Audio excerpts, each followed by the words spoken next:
नमस्कार, आप देख रहे हैं हरिभूमि टीवी और आज हम बात करेंगे प्रधानमंत्री नरेंद्र मोदी और जिनपिंग की मुलाकात के बारे में।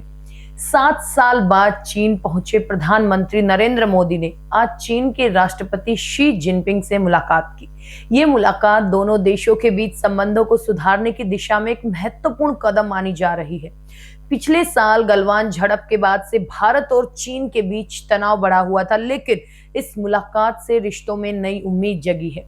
मीटिंग के दौरान पीएम मोदी ने कहा कि पिछले साल कजान में हुई हमारी चर्चा बहुत उपयोगी थी, जिससे हमारे संबंधों में सुधार हुआ।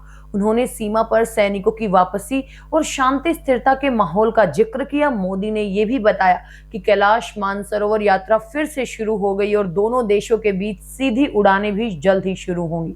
उन्होंने आपसी विश्वास और सम्मान के आधार पर रिश्तों को आगे बढ़ाने की प्रतिबद्धता भी जताई। वहीं चीन के राष्ट्रपति शी जिनपिंग ने पीएम मोदी से मिलकर खुशी जताई और कहा कि ड्रैगन यानी चीन और हाथी भारत, उसको साथ आना चाहिए। उन्होंने दोनों देशों के बीच सहयोग को बढ़ावा देने पर जोर दिया। मोदी ने भी कहा कि भारत और चीन के बीच सहयोग से 2.8 अरब लोगों को फायदा होगा और ये पूरी मानवता के कल्याण का रास्ता खोलेगा। ये मुलाकात ऐसे समय में हुई जब दोनों देशों के बीच सीमा विवाद को लेकर तनाव बना हुआ था। जून 2020 में हुई गलवान झड़प के बाद से दोनों देशों के संबंध खराब हो गए थे।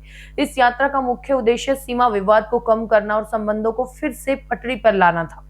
पीएम मोदी आज तियानजिन शहर में होने वाले शंघाई सहयोग संगठन यानी एससीओ की मीटिंग में भी हिस्सा लेंगे और इस बार चीन में इतिहास की सबसे बड़ी एससीओ समिट का आयोजन हो रहा है, जिसमें 20 से ज्यादा देश शामिल हो रहे हैं। इस समिट में मोदी और पुतिन के साथ साथ central Asia, middle east, south Asia और साउथ ईस्ट एशिया के नेता भी मौजूद रहेंगे।